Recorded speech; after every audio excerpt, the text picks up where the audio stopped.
Lamalungu ombutho we-ANC angaphaya kwekhulu abonise ithemba kwakhona kuPrincess Faku njengosihlalo walo mbutho eDr WB Rhubusana.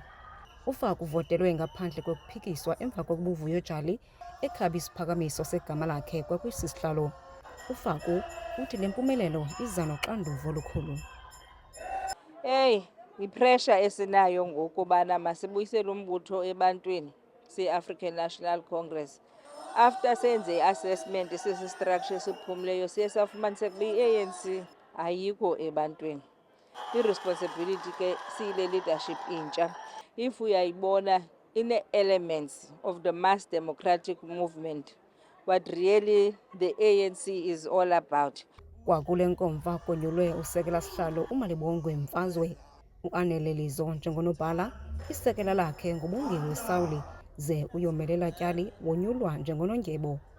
UFaku ubonakale entywizisa ngethuba kubhengezwa amalungu ongezelelweyo nathi kuyamvuyisa ukubona amaqabane akhule nawo enyukela. UFaku kwaxolisile kubahlali baseBuffalo City ngesikhokelo sakhe sesigaba sokuqala.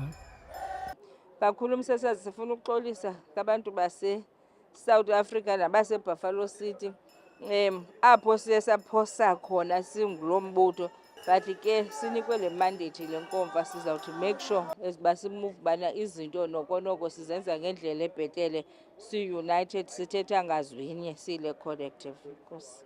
Unobhala we-ANC kuzwelonke uFikile Mbalula nguye ovalele enkomfa.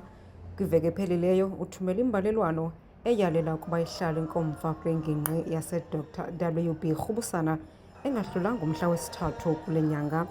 Umbalula uthi zonke izikhalazo ezibangele ulibaziseko lwale nkomfa sisonjululiwe kwawunethemba lokuba esi sikhokelo siza kusebenzisana. Into yokuthi mhlawumbi kube nezinto ezenzakalayo, kodwa siyathemba ukuthi ukuhlala kwenkomfa and even beyond that i-leadership izawukwazi usebenzisana sijonge ebantwini sakhe le metro. I-ANC istrongo apha.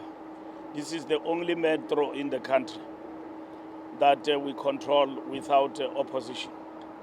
Umbalulu uvakalise ukuba le nkomfa iqhube ngaphandle kwamagingxi-gingxi. Ndinguyamkela Mchiyo weendaba ze-MPK eMonti.